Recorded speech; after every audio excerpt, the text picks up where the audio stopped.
Magandang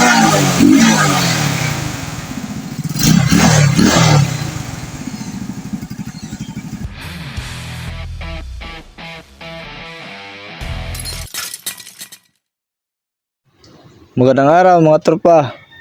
Welcome sa ating channel at sa video na ito ay papakita natin kung paano tayo nag-convert sa 5-pin na primary type na CDI sa 4-pin na battery operated na CDI.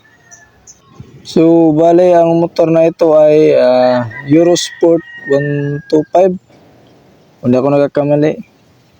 Primary type yung kanyang ignition system.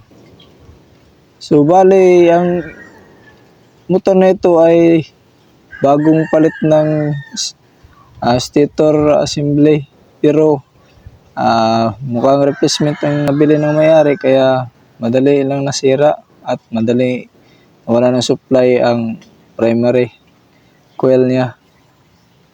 Kaya ayun, kukonvert natin sa battery operated na 4-pin na CDI. So bale papakita lang natin at i-share kung ano lang ang ating ginawa, pero hindi ito tutorial kasi hindi naman tayo magaling. Hindi naman tayo magaling magturo, subalit pakita lang natin. Wow. So bale itong motor na to ay tapos ko nang kinonvert, pero hindi ko pa tinakpan kasi papakita pa natin. Bale ito yung 4-pin na ginawa ko. Pinutol ko yung kill switch kanina kasi akala ko sa susian yung problema. Pero na trace na natin na sa stator talaga yung primary niya may sira. Kaya trinay kong convert. Yan yung wire ng primary. Yan red, black at lining na red. Pinutol ko na yan kasi nag-convert na tayo ng battery operated. So bale ito yung 5-pin na CDI na primary type, yung AC CDI kung tawagin.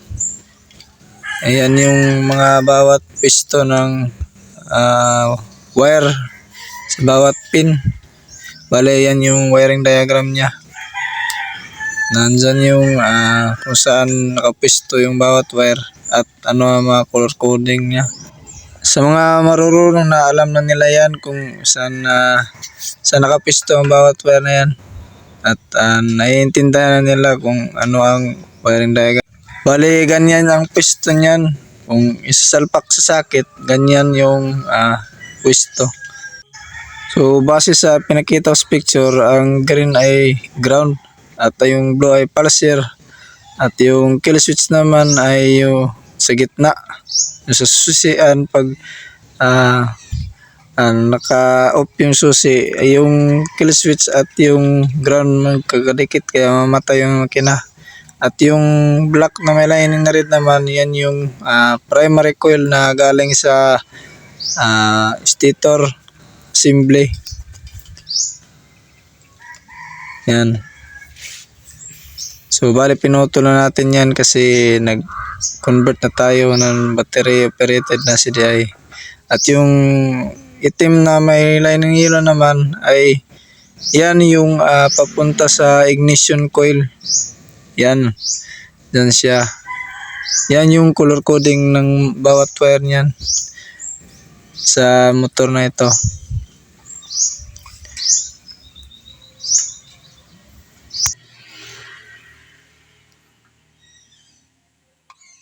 So ito na yung 4-pin na kinonvert natin sa battery operated. Para maging battery operated ang motor na ito. Yan, 4-pin na CDI. So ganyan din ang wiring diagram niya, yung nasa picture pinakita ko. Ganyan ang wiring diagram niya. Halos magkapareho lang sila ng posisyon ng pin at bawat pisto ng wire sa bawat pin. Yun nga lang, magkaiba sila kasi DC CDI at yung isa ay yung 5-pin naman ay AC CDI. Kaya subali ang supply ay tinat natin sa black na wire kasi yun yung color coding ng accessory wire na motor na ito. Euro 125 na motor. So, bale, yung color coding niya ay base sa Honda. So, base sa wiring diagram, ang ICC ay yung banda sa ibaba, na bandang kanan na sa bandang ibaba. Yan yung supply ng CDI na DC CDI. Bale, kumukuha tayo na sa battery kasi yung battery ay DC. At yan yung ginawa natin. Silbi, nagtap na lang tayo ng wire. Pinuto natin yung wire na black na may lining na red at dinugtungan natin at itinap natin sa may flash relay kasi malapit lang dito. Magkalapit lang sila kaya dito na lang natin tinap. At yung primary coil, atin na natin to gagamitin kasi battery operated na tayo, electrical na lang natin yan. At para matapos na itong ating ginagawa, isinir ko na lang ito kasi pinakita ko lang, pero nakita nyo naman yung wiring diagram kaya maiintindihan nyo na yun. Tingnan nyo lang ang pagkakaiba nila. Halos magkapareho lang sila, magkaiba lang sila sa supply kasi yung 5 pin ay may AC na supply at yung DC naman ay galing sa battery kumukuha ng supply kaya magkaiba sila. Dahil ang 5 pin ay may kill switch, silbi ang kill switch ay yung nagpapatay sa makina. Yun yung trigger niya para mamatay yung makina. Subalit sa DC naman ay pag inop mo, maputol lang yung supply ng battery papunta sa accessory wire kaya mamamatay yung makina. Yun yung kaibahan nila. So, bale ito na yung gagamitin natin for pin na CDI. So, bale ang gagawin nyo lang sa pag-convert ay putulin yung wire na black red at saka yung black na may lining na white kasi yun yung kill switch. Putulin nyo lang at yung papuntang socket yun yung gagamitin nyo. Dugtungan nyo ng wire at itap nyo sa accessories wire. Alamin nyo muna kung ano ang accessories wire ng motor na ginagawa nyo at doon nyo itap. So bale itong wire na black na may lining na red kasi yan yung primary, electrical tape na lang natin yan kasi hindi na natin gagamitin yan. So bale ito na yung gagamitin natin, yung 4 pin na CDI. So bale itong motor na ito ay naka battery operated na, converted na. So bale yan lang at try na natin testing ang motor at para masubukan na kung gumagana ba ang pag-convert natin.